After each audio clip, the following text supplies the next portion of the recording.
Neno la Mungu kutoka katika kitabu cha Wafilipi sura ya 4 mstari wa 4 hadi mstari wa 7. Nasoma kama ifuatavyo. Mstari wa 4, furahini katika Bwana siku zote, tena nasema furahini. Mstari wa 5, upole wenu na ujulikane na watu wote. Bwana yu karibu. Mstari wa 6, msijisumbue kwa neno lolote, bali katika kila neno kwa kusali na kuomba pamoja na kushukuru, haja zenu na zijulikane na Mungu. Mstari wa 7, na amani ya Mungu ipitayo akili zote italinda mioyo yenu na nia zenu katika Kristo Yesu.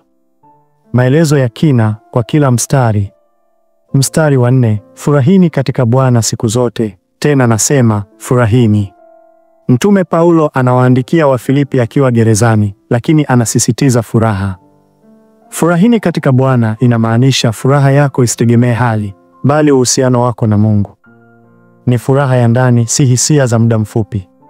Inatokana na kujua kuwa Mungu yupo, anakupenda na ana mpango na maisha yako. Fundisho katika mstari huu: hata katika magumu unaweza kuwa na furaha kwa sababu Mungu hajabadilika. Mstari wa 5, upole wenu na ujulikane na watu wote. Bwana yu karibu. Upole kwa Kigiriki epieiks ina maana ya hekima, uvumilivu, unyenyekevu na huruma. Mtume Paulo anasema waumini waonekane kwa tabia zao zenye upole, si kwa mabishano au hasira. Bwana yu karibu inamaanisha mambo mawili. Kiroho, Mungu yupo karibu nasi kila wakati. Kihistoria, Kristo anarudi upesi, hivyo tuishi kwa heshima. Fundisho katika mstari huu: upole au utulivu wa moyo ni ushuhuda wa mtu anayemtegemea Mungu, si nguvu zake. Mstari wa 6, msijisumbue kwa neno lolote, bali katika kila neno kwa kusali na kuomba pamoja na kushukuru. Hapa Mtume Paulo anatupa tiba ya wasiwasi. Msijisumbue, usiharakishe moyo wako kwa hofu au mawazo ya hofu. Bali kwa kusali na kuomba, badala ya kujisumbua, peleka kila jambo kwa Mungu. Pamoja na kushukuru, shukrani huonyesha imani, kwamba hata kabla Mungu hajajibu, tunatambua uaminifu wake. Fundisho katika mstari huu: maombi sio tu kuomba, ni kubadilisha hofu kuwa imani. Mstari wa 7, na amani ya Mungu ipitayo akili zote italinda mioyo yenu na nia zenu katika Kristo Yesu. Matokeo ya maombi ya imani ni amani ya kweli.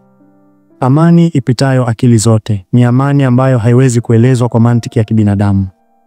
Italinda mioyo yenu. Neno kulinda kwa Kigiriki phroure linamaanisha kama askari anavyolinda mji. Mungu hulinda mawazo na hisia zetu zisiporomoke kwenye hofu. Fundisho katika mstari huu: amani ya Mungu ni ngome inayotulinda ndani ya Kristo.